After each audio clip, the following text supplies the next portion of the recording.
বলছে কিভাবে পড়তে হবে এরকম। তো উনি আমাকে একটা কথা বলছিলেন, ওই কথাটা আমি এখনো সবাইকে বলি, সব স্টুডেন্টদেরকে, যে এই অ্যাডমিশন টেস্ট গুলার দিন সকালবেলা তুমি পরীক্ষা দিতে গেলা, পরীক্ষা দিতে যাওয়ার পরে তোমাকে স্যাররা প্রশ্ন দিল না, শুধু খাতা দিল।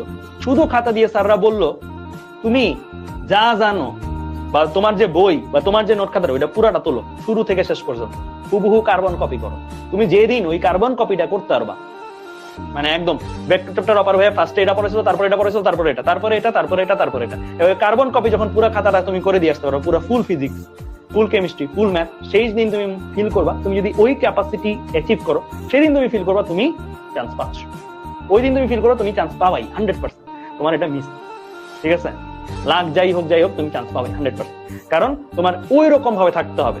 যেমন মাঝে মাঝে এমন হয় না, তোমরাও হয়তো এরকম ফিল করছো এসএসসি তে কয়েকটা জায়গায়, যে একটা এমসিকিউ আসছে, অপশন আসছে, না বই ওইটা থাকতেই পারে না, বইয়ের ওই জায়গাটা আমার এখনো চোখের মধ্যে ভাসতেছে, চোখের মধ্যে এখনো ভাসতেছে ওই জায়গায় কি কি আছে, ঠিক আছে? এরকম ভাবে চলে যায় না। তো মেমোরিতে ওই ভাবে স্টোর করতে হবে। হ্যাঁ, ম্যাথ মুখস্থ করতে হয় না, কিন্তু আমাদের এখানে আমরা সবসময় সাজেস্ট করি করতে করতে করতে করতে ওই লেভেলে নিয়ে যাওয়া যেটা হাতে চলে আসছে, ম্যাথটা মাথায় না, মাথা থেকে হাতে চলে আসছে। হাতে চলে আসা মানে তোমাকে যদি হাতে চলে আসা মানে কি, ধরো সাপোজ হাতে একটা মশা, আমি কয়েকদিন আগে বলছি, হাতে একটা যদি মশা বসে আমরা কি মাইরে ফেলি, আগে চিন্তা করি হাতটা এইভাবে নিবো, এইভাবে, এত কিছু চিন্তা করি না, ধুপ করে, রাইট? রিফ্লেক্স বলে এটা, সাবকনসিয়াস মাইন্ডের ওয়ার্ক বলে।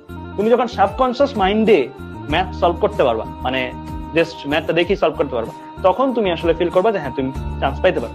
এমনও হয় যারা দেখবে বইটা বিশেষ করে টপ করে, তাদের ক্ষেত্রে একটা ম্যাথ দেখি অ্যান্সার বলে দেয়, এই এটা করছে এটার অ্যান্সার এত, এটা করছে এটার অ্যান্সার এত, এন্ড এই লেভেলে যাইতে হবে, ঠিক আছে? ম্যাথ করার আগে অ্যান্সার বলে দিতেছে।